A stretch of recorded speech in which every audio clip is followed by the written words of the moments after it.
لله رب العالمين والصلاة والسلام على رسول الله صلى الله عليه وسلم. الحمد لله, tunamshukuru Allah subhanahu wa ta'ala kwa rehema zake na neema zake juu yetu. Tunamshukuru Allah subhanahu wa ta'ala aliyetuwafikisha na kutuwezesha tukakutana tena katika ukumbi wetu kama ilivyo, na wale tunaokutana kama hivi.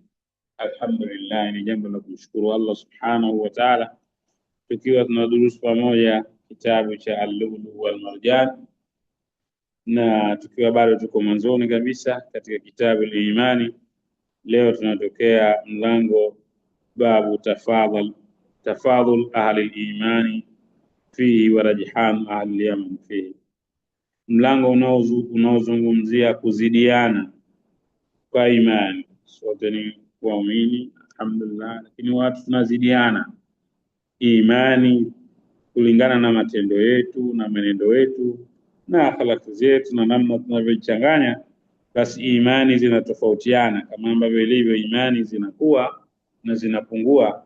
Kwa hiyo kwa kadri mtu anavyokuwa anajiengage katika activity na mazingira, wakati mwingine pia yanakuwa nayo pia anachangia kukua kwa imani na kuzorota pengine kwa imani kwa mujibu wa mazingira au kwa mujibu wa maeneo, na mtu mwenyewe asipochukua hatua imara na thabiti kwa mujibu wa maeneo, imani inaweza ikawa iko chini.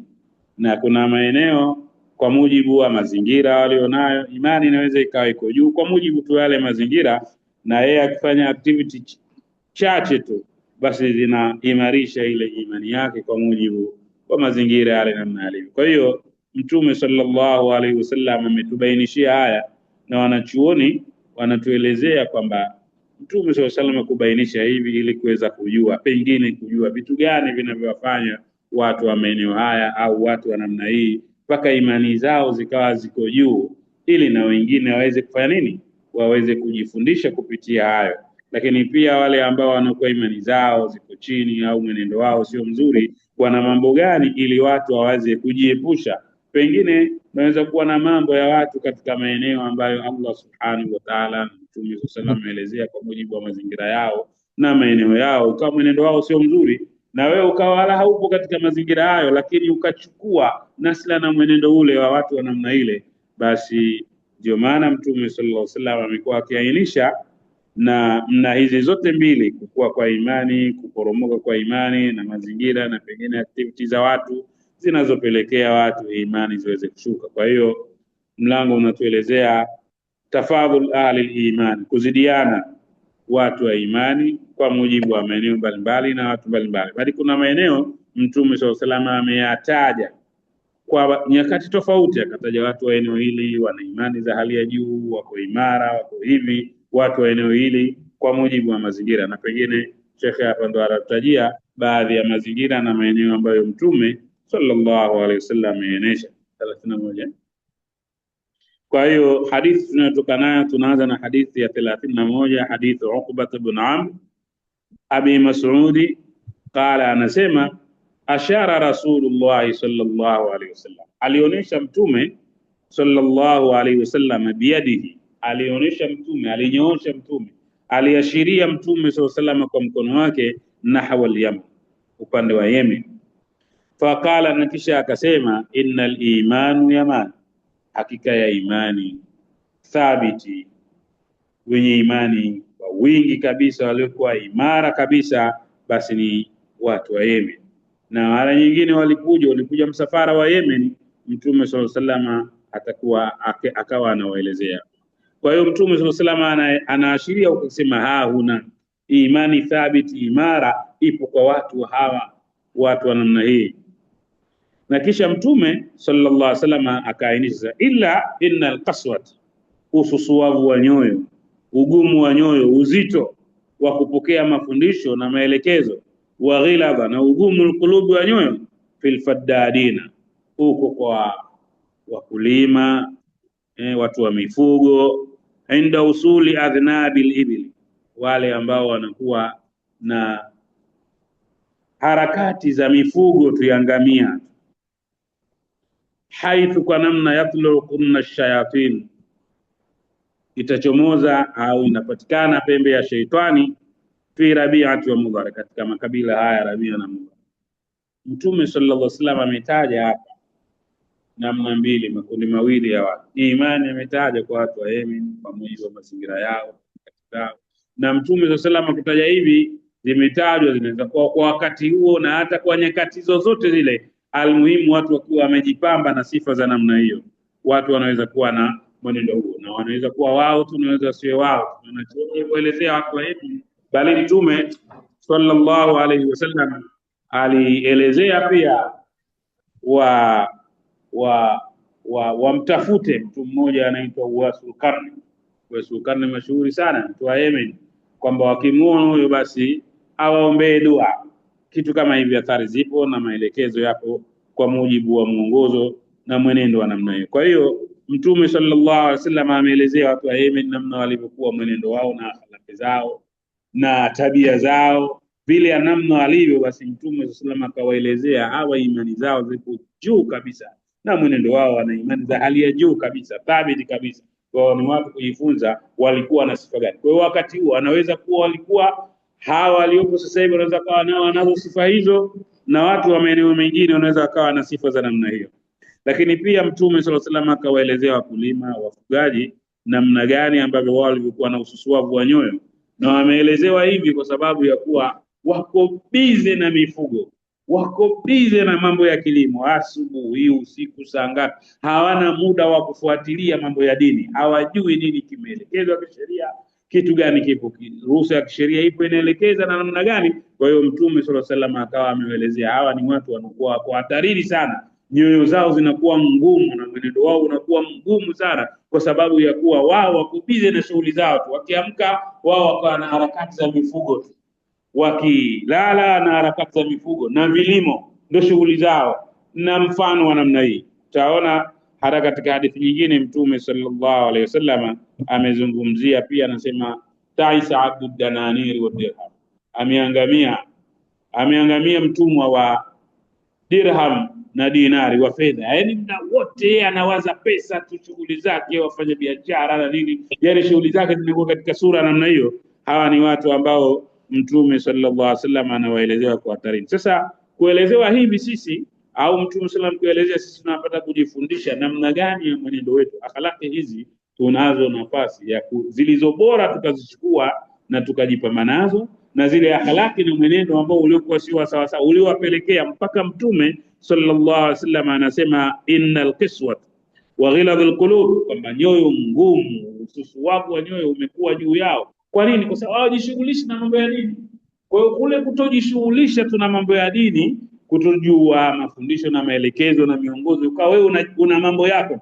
Kama mkulima unashughulika na kilimo tu, kama mfugaji unashughulika na mambo ya ufugaji tu, kama mfanyakazi unashughulika na shughuli ya kazi yako tu, kama mfanya biashara uko na biashara zako tu, kama fundi uko na shughuli zako za ufundi, kama wewe ni nani una shughuli zako zile tu ambazo wewe ndio unahangaika nazo, kukicha unapambana, unaji-upgrade kila siku, unabadilisha hivi. Lakini masuala ya dini wewe uko mbali kabisa, hujishughulishi kutaka kujua Mtume sallallahu alaihi ameelekeza nini, mafundisho yakoje, maelekezo. Hii inapelekea watu wakawa wana ususuavu wa nyoyo, kwamba kiasi kwamba imani zao zinakuwa zina changamoto kwa namna moja ama nyingine. Hii ndio hasa wanachuona anaelezea Mtume sallallahu kuelezea, ametaja ni maeneo hayo ambayo na fitna na shari zitaibuka. Kutajwa kama ni pembe ya shetani, maana yake fitna na shari na ugu nyingi zinaibuka katika maeneo ya watu namna, kwa sababu hawana dini. Watu wasiokuwa na dini rahisi kufanya vurugu zozote, kufanya mabaya yoyote, kwa sababu hawana mipaka, hawana miiko yoyote inayowaziwia, kwa sababu dini hawana.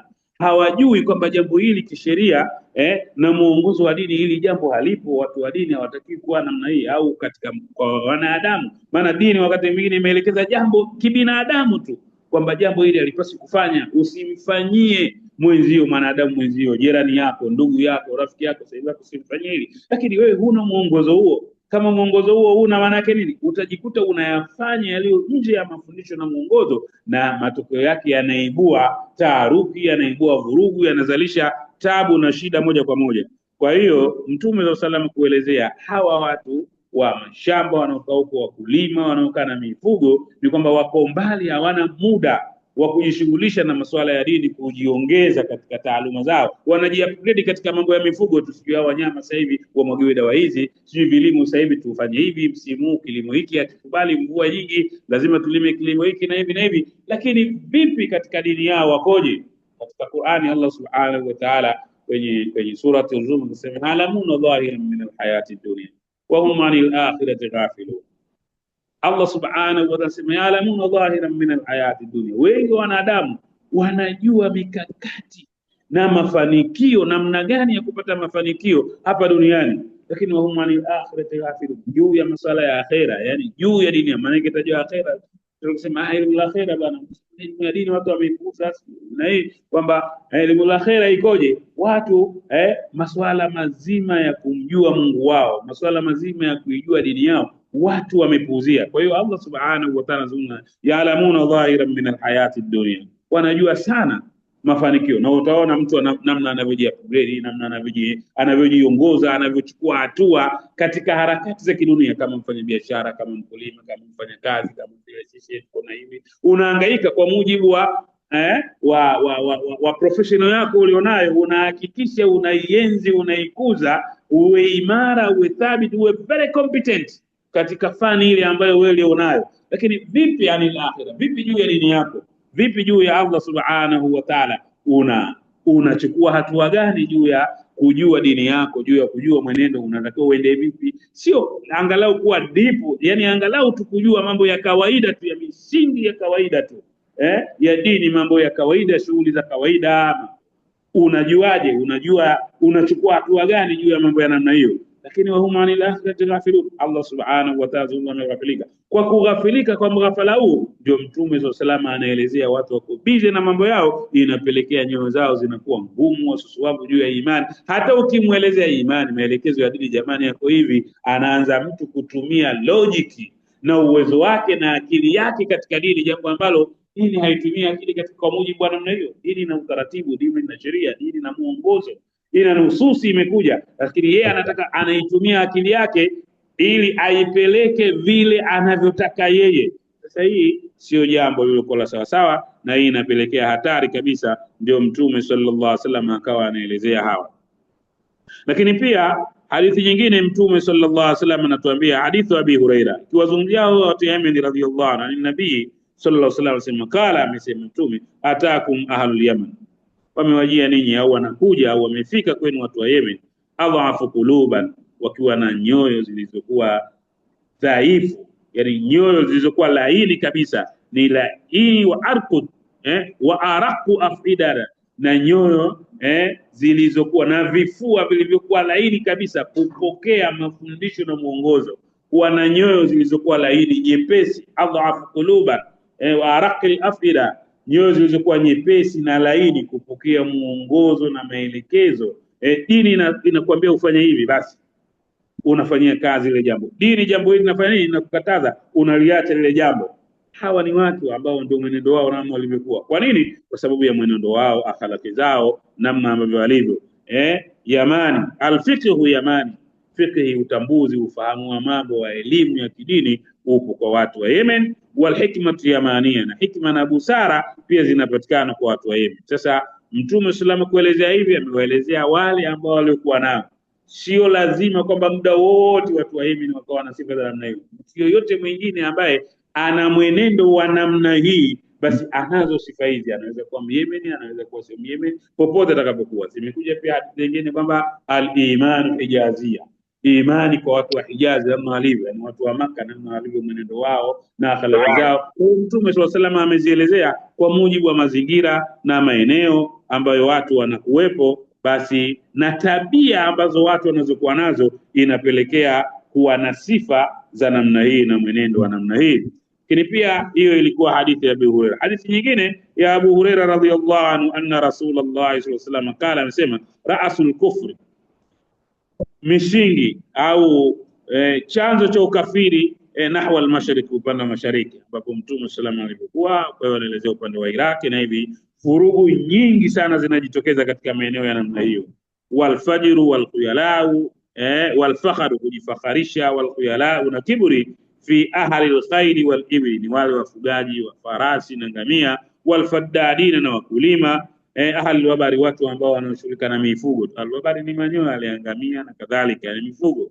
Wasakina, lakini utulivu, fi ahli alghanam, wale watu wanaoshughulika na mifugo ya mbuzi kwa namna moja.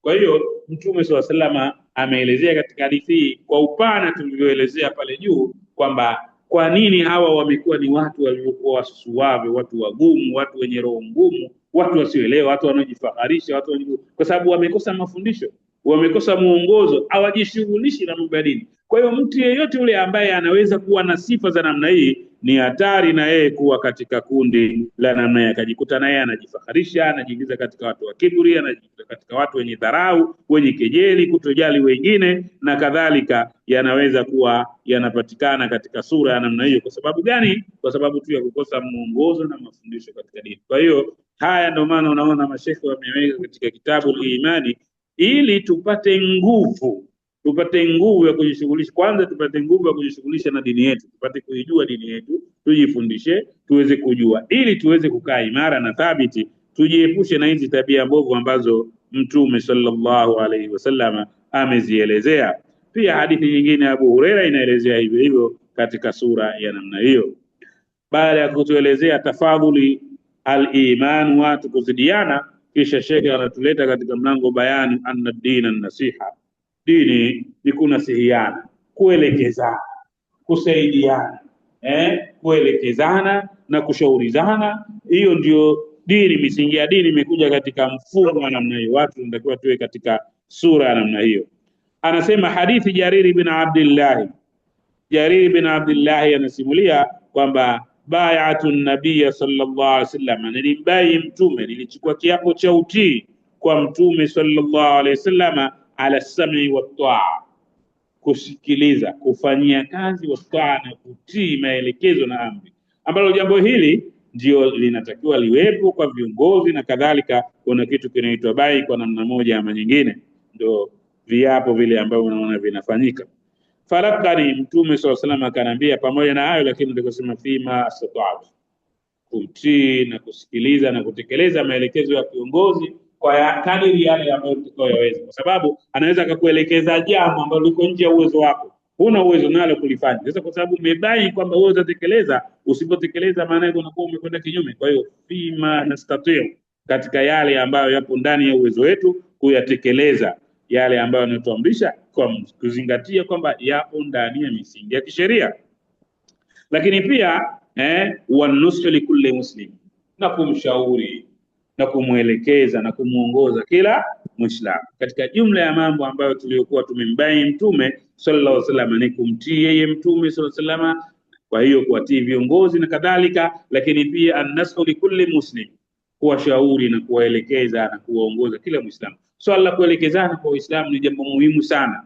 Swala la kuelekezana katika Uislamu ni jambo muhimu, kama aya za Qur'ani kadhaa zinavyoelekeza, waltakum minkum ummatan yad'una ila alkhair wa ya'muruna bil ma'ruf, kama ilivyokuja aya nyingine, kuntum khaira ummatin, mmekuwa umma bora ulioteuliwa katika jamii au katika watu, ta'muruna bil ma'ruf wa tanhauna 'anil munkar. Katika jumla ya sifa za umma huu ni watu kuwa mnaamrishana, mnaelekezana, mnakushana mambo mema watu myafanye, lakini pia mnakatazana mabaya miache. Basi jambo hili ni jambo endelevu.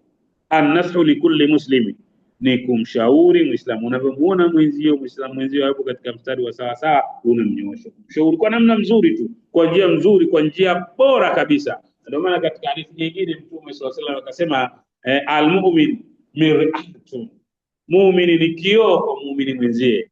Al-mu'min mir'atul mu'min, muumini ni kioo kwa muumini mwenzie.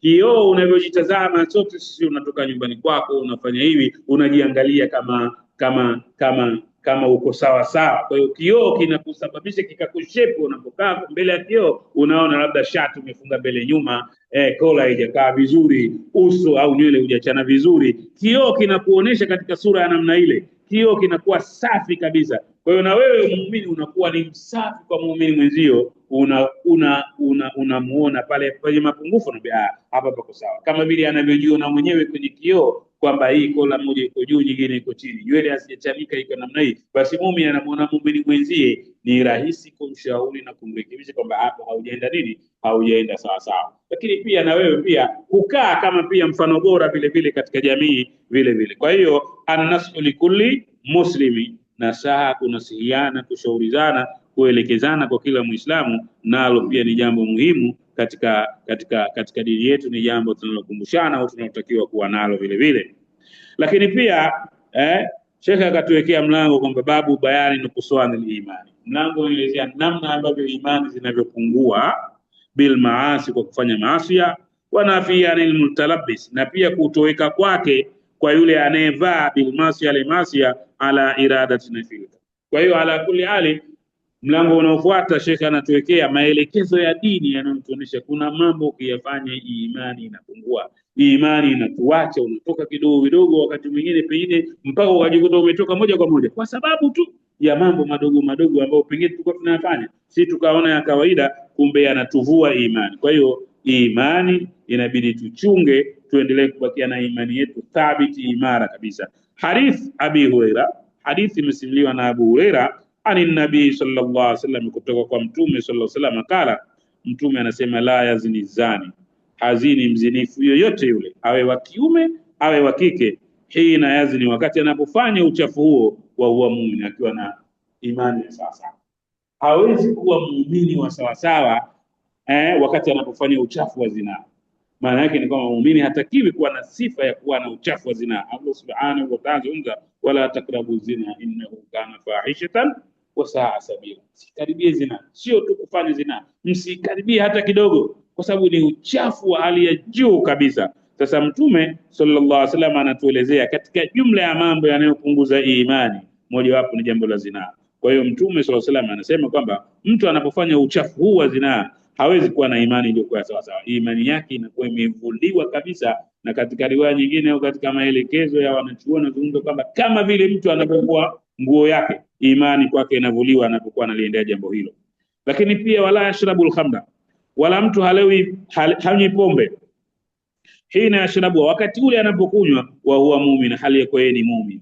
Yani ni vitu ambavyo muumini hatakiwi kuwa navyo, kwa sababu mpaka unajikomiti kufanya mambo haya, maana yake imani yako inakuwa imeshuka kwa hali ya juu kabisa, mpaka unajiingiza katika ulevi, katika zinaa na makosa mengine. Na kutajwa haya ni mifano tu, mtume sallallahu alaihi wasallam atajia na mengine inachukua nafasi hiyo. Wala yasriku sariku, na pia wala hakuibi mwenye kukwiba, hina yasriku, wakati anapodokoa udokozi wake, wa huwa muumini, akiwa muumini. Yani imani yake inakuwa wakati anapofanya jambo lile baya, imani anakuwa hana huyo mtu. Kwa hiyo maana yake ni kwamba lazima tuchukue hatua za dhati kabisa na kumuomba Mungu atupe uimara wa kujiepusha na haya yote machafu na mabaya, kwa sababu wakati unatekeleza jambo hili, imani yako inapungua kwa hali ya juu kabisa. Sasa vipi umauti ukitukuta katika hali ya namna hiyo? Umauti ukitukuta katika hali ya namna hiyo, mtu ukingola katika hali ya namna hiyo, na yubathu al-abd ala ma mata, mtu anafuliwa kwa lile kufanalo. Maana yake anakutwa umauti unamkuta katika mazingira ambayo yule mtu imani yake ni pungufu kabisa, na sio kwamba imani hana kabisa, ni imepungua kwa hali ya juu kabisa, imeshuka kabisa. Wa fi riwayati, na katika riwaya nyingine, na inazungumzwa kama ni maneno ya Abu Huraira radhiyallahu anhu, sio katika maneno ya mtume sallallahu alaihi wasallam, sema wala yanhabu, wala hadokowi, wala hapori, wala yantahib, pale umetajwa wizi, lakini wala yantahib, wala hapori nuhbatan, uporaji wa kitu chochote, dhata sharaf, uporaji wa kile kitu chenye nafasi. Uporaji wakati mwingine mtu anaweza kupora kitu ambacho pengine wala hakina thamani, kitu chenye nafasi, kitu chenye hadhi, kitu ambacho yarfa'u an-nasu ilayhi absar, watu wanakikodolea macho kwa kile kitu ambacho mtu akawa anakwapua kitu ambacho mwenyewe uliomkwapulia hicho kitu anahisi kabisa kwamba hapa umempotezea, umemvunjia, na wakati mwingine umemrudisha nyuma kabisa, pengine kwa mujibu wa vitu vinatofautina kwa mujibu wa mazingira. Basi anasema Abu Huraira radhiyallahu anhu, kama anachuona alivyozungumza, wakati hayafanyi hayo anayofanya, wa huwa muumini, akiwa mtu huyo ana imani ya sawa sawa. Maana yake nini? Maana yake ni kwamba imani yake inakuwa inapungua, kama sio kutoweka kabisa katika mazingira ambayo yeye anapokuwa anayafanya mambo ya namna hiyo. Sasa haya yote utaona hapo katika kitabu imani, katika mlango wa imani, ili tujiepushe nayo, ili imani zetu ziweze kuimarika, ziweze kukua, ziwe ziko juu kabisa. Na tunamalizia hapa mlango au hadithi mbili ambazo zinaelezea hiswalul munafik, mambo ambayo yanamfanya mtu awe mnafiki. Unaweza kuwa mtu sio mnafiki, lakini mambo, matendo yako na mwenendo wako unakuwa wa kinafiki, sio mnafiki kama mnafiki, kama zilivyokuja sheria, kama zilivyokuja, lakini mwenendo wako na matendo yako yanakuwa ya kinafiki. Sasa kuyafanya hayo yote unajikuta unatoka au pengine akakutoa kabisa katika Uislamu. Hadithu Abdullah ibn Amr anna an-nabiy sallallahu alaihi wasallam qala, asema arba'u man kunna fi, mambo manne atakayekuwa nayo mambo hayo, kana munafikan khalis, huyo mtu atakuwa ni mnafiki moja kwa moja, wala sio abandia. Yani mtu akiwa na mambo haya. Kwa hiyo maana yake ni maana yake mambo hayafai kabisa kwa Muislamu kuwa nayo, kwa sababu ukiwa nayo tu maana yake unakuwa ni mnafiki purely kabisa. Waman kanat fihi khaslatan, na atakayekuwa na jambo moja tu minhunna katika hayo, basi kanat fihi khaslatan min an-nifaq, anakuwa na chembe chembe za unafiki. Tizama Mtume SAW anavyotuambia, hata yadaha, mpaka aache hiyo tabia au mwenendo huo, ndio utatokana na sifa hii mbovu, sifa ya unafiki wa purely moja kwa moja, au kuwa na chembe chembe za unafiki. Sasa haya mambo utaona ndio mashekhi wanatuwekea na yapo katika mlango wa imani, ili tujiepushe tuwe na imani zilizokuwa safi kabisa, tusiwe na chembe chembe za unafiki. Jambo la kwanza, Mtume SAW anasema idha utumina khan, akiaminiwa, watu wakimwamini kumpa amana zao, kana anafanya khiana, atekelezi na akawaruka 100 mara ngapi na katika sura ya namna hiyo.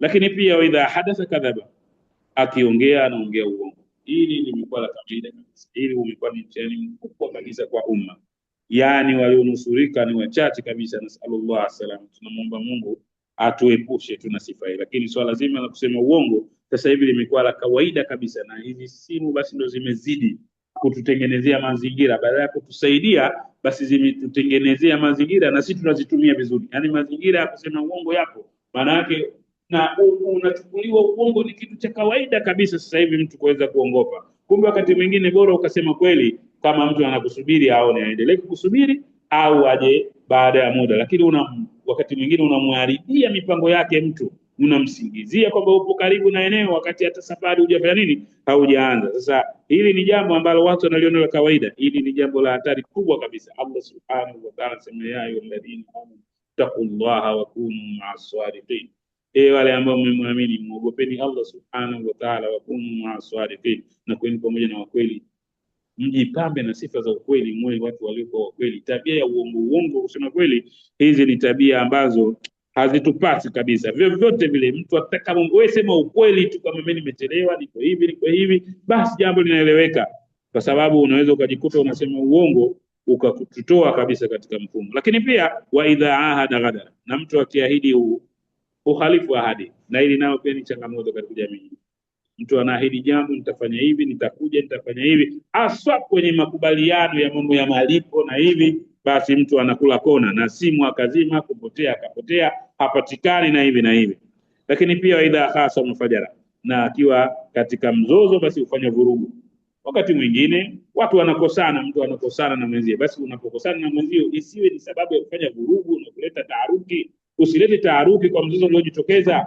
Tumia njia na kadiri unavyoweza wewe kuepusha taharuki na mizozo na vurugu. Pamoja na watu mtakuwa mmekosana, mmefanya nini, basi usiibue mizozo wala usiibue vurugu katika yale mnayotofautiana na wenzio. Lakini pia hadithi nyingine tunamalizia hapa, hadithi ya 38, hadithi ya Abu Hurairah radhiyallahu anhu, anasema ayatul munafiqi thalath, alama za mnafiki ni 3. Ni mashuhuri kabisa, ni hizo hapo juu. Idha hadatha kadhaba, akiongea tabia yake mtu kuwa ni muongo tu, tabia za uongo. Anambia umemsikia fulani, hamna kitu. Wa idha wa'ada khalafa, akiahidi anakwenda kinyume, atimizi. Wa idha utumina khana, na akiaminiwa uaminifu pia umepotea katika jamii.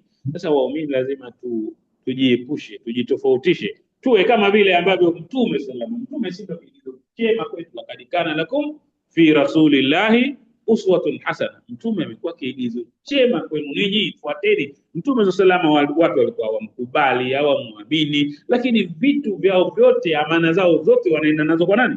Kwa mtume sallallahu alaihi wasallam, pamoja na kutomkubali na kumwamini, lakini mtu akiwa na amana kwa sababu gani? Ya ule uaminifu wake aliyokuwa nao. Kwa hiyo swala zima la uaminifu nalo ni jambo muhimu sana kujipamba nalo sisi kama jamii ya Kiislamu, basi tujitahidi. Lakini pia ni mambo ambayo ni chembe chembe za unafiki. Sasa mtu akiwa nazo anakuwa na chembe chembe za unafiki kama ambavyo mtume sallallahu alaihi wasallam amezungumza. Kwa hiyo hilo ni jambo ambalo sio zuri, sio jema. Kwa ufupi, kuwa na tabia hizo ni vizuri tukajiepusha. Tunamuomba Allah subhanahu wa ta'ala atuwafikishe na atuongoze na atuwezeshe kuwa kwenye kuyafanyia kazi maelekezo yake na yake. Wassalamu alaikum wa rahmatullahi wa barakatuh. Alhamdulillah.